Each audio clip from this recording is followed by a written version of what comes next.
In the last video, we talked about money, exactly what it is. In this video, we're going to talk about the money supply. So we said in the last video that money is anything that is commonly used and generally accepted as a means of payment. In the United States, we have the dollar bill. In Europe, they have the euro. And we said that money needs to perform all of these different actions. It had three main roles, and we started talking about inflation, and we talked a little bit about what backs money and everything else. And here in this video, we're going to talk about the actual money supply. What is the money supply and how is it calculated? So whenever we say the money supply, what we really mean is the quantity of money that is being supplied. So if you remember back to chapter 3, we talked about supply being a two-dimensional relationship between prices and quantity. Well, whenever we start talking about the money supply, we're not really talking about a relationship. Rather, we're talking about a one-dimensional aspect dealing with the quantity of money supplied. So what money supply is the amount of money that is in the economy at any given point in time or at a specific point in time. So if you think back to chapter 3, that sounds more like a quantity supplied. So as a result, whenever we say the money supply, what we really mean is that it is the quantity of money supplied. So try not to get that confused as we go on. Yes, we said that supply is a relationship, but whenever we talk about the money supplied, we're talking about the quantity of money that is being supplied. And many economists believe that this is the primary throttle and brake of the macroeconomy, that the amount of money that is currently in the money supply is one of the primary reasons why the economy either advances or we're in a recession. So as a result, it's a very important concept to cover in the macroeconomic section that we're in. So we're going to talk about two different measurements of the money supply. We have what is called M1 and then the M2 money supply. What is M1? M1, first off, is the narrowest measure of the money supply. So that is the currency, so the amount of coins and dollar bills that's currently in the economy. So currency plus demand deposits, traveler's checks, and other checkable deposits. So everybody knows what currency is. Currency is that green stuff that you pull out of your wallet and you can actually go and pay for things with it, or it's those coins that are sitting in the dash of your car. It's that dollar bills and those currencies and those actual paperbacks, the greenbacks, and the actual coins, right? So that's currency. And whenever it comes to calculating how much currency we have, the U.S. Treasury actually kind of has that all more or less figured out. So calculating currency is actually a fairly easy thing to do. But then whenever we start adding in stuff like demand deposits. So what are demand deposits? Demand deposits are those checking accounts, pretty much. These are where you write checks out of. These are your where you swipe your debit card and money gets pulled out of your debit account. So your checking account and your debit accounts, those are your demand deposits.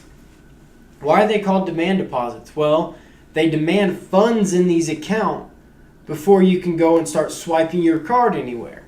So for you to use your debit card, they demand that there be a deposit in your account to where whenever you go and swipe that debit card that transfers funds from your account to somebody else's, there's something there to be transferred. So demand deposits are these checking account and debit account deposits that are demanded before you can go and write a check or swipe your card or anything like that. So just know that demand deposits are your checking accounts and your debit accounts. You have traveler's checks. Traveler's checks are commonly used as a form of payment. That's why people get them, is so that way they can travel around and be able to use these traveler checks in different ways. And then we have other checkable deposits. So other checkable deposits are often savings at credit unions or savings and loan agencies.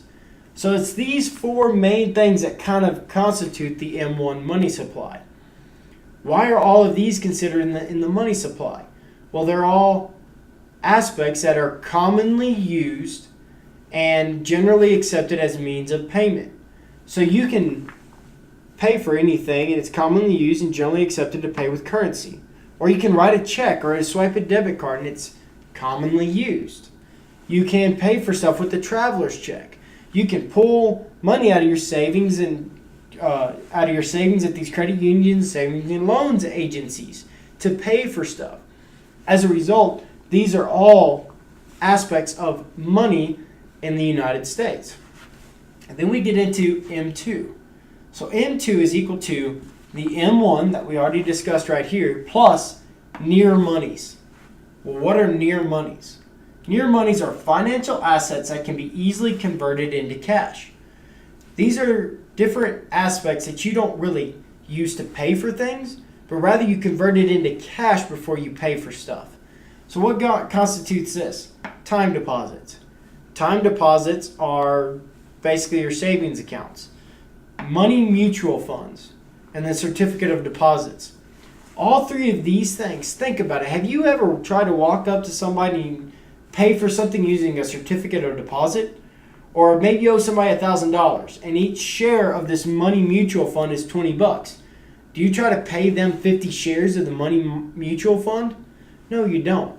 Do you really pay for things out of your savings account? Not really. What happens is you take these three things, or you take these type of items and you convert it into cash before you pay for something. So let's say you're running low on your funds in your checking account. What do? You pull it out of your savings account, out of these time deposits, and put it into your checking account to pay for things. Money mutual funds. You cash in your mutual funds to you change it into cash to pay for things. Same thing with a certificate of deposit. You cash in that certificate of deposit and you convert these financial assets into cash. But because they're so easily converted into cash, they're considered part of the near monies. And because near monies are considered part of the M2 money supply. So what we have is we have the M1 money supply that constitutes all of these things that we often use to actually pay for things. Then we have the M2 money supply that constitutes all of the M1 plus these near monies, these assets like right here that are easily converted into cash. And we get into what's called the velocity of the money supply, or the velocity of money, really. Well, what exactly is velocity? Velocity is the number of times the average dollar turns over in a period of time. So if you think about it, how much money is really in this economy? How much money is really out there? Maybe $2 trillion. How big is our GDP? Isn't it something like $13 trillion or something like that? Well, how do you go from $2 trillion in the economy to being able to buy $13 trillion worth of items? The math doesn't really add up, right? Well, what's happening is you have somebody, like let's say myself, I go and buy something. So I go and pay $5 for a meal at McDonald's, for example. They take my $5 and go buy $5 more items with it. So they go and buy hamburger buns, they go buy the actual hamburger patties, they go buy potatoes for the french fries. And then they take that $5 and spend it over here to this food wholesaler. The food wholesaler takes that $5 and spends it over here. So now what happened was I paid $5 here. That $5 I paid right here went to go buy 5 more things. That's a total of $10 now generated in this economy. They take that $5 and spend it at that $5 at the food wholesaler. So now that's $15. And then they take that $5 and spend it somewhere else. And it keeps going down and down and down the line. And what happens is I spend $1 here and it winds up being $13 spent over here. Or something of that nature. And it's because the velocity of money. Because that $5 that I put in over here has now changed hands and bought more things over and over again. So it's turning over.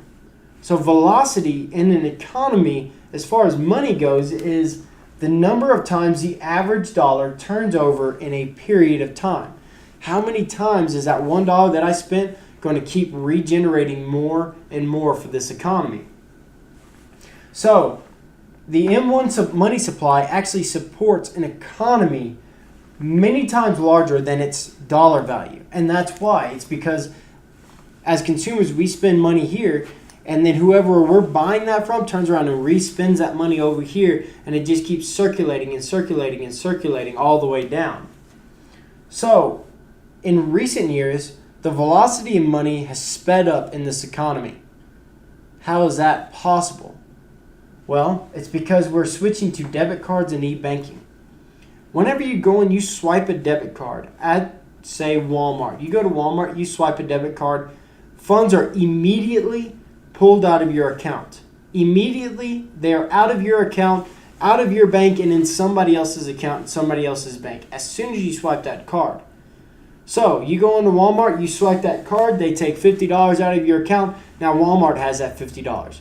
What are they going to do with that $50? They're going to go pay, say, their employees. Their employees are set up on an automatic payroll. So here's this employee. They get $50 put in their account today. What are they going to do with that $50? They're going to go spend it over here. And they're going to go buy all their food from Walmart that afternoon before they leave. So where they swipe that debit card, and it now gets transferred back to, say, Walmart. And then Walmart goes and pays all of their,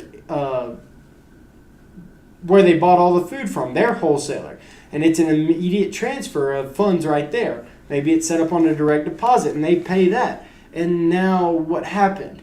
As a consumer, I spent $50. That $50 went to Walmart. It went to the consumer, back to the employee, back to Walmart for the food, and then on to a wholesaler, all in one day.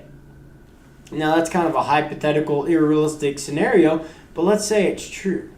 Now let's say that we did not have debit cards and e-banking to where we had these automatic transfers. What about checks? So you walk into Walmart and you write a check. What happens with that check? Well, the check has to, first off, clear your account, then go to Walmart, into Walmart's account. And during that process, it's kind of floating there. So from the time it clears your account to the time it clears the Walmart's account, until it actually leaves your account, it's floating.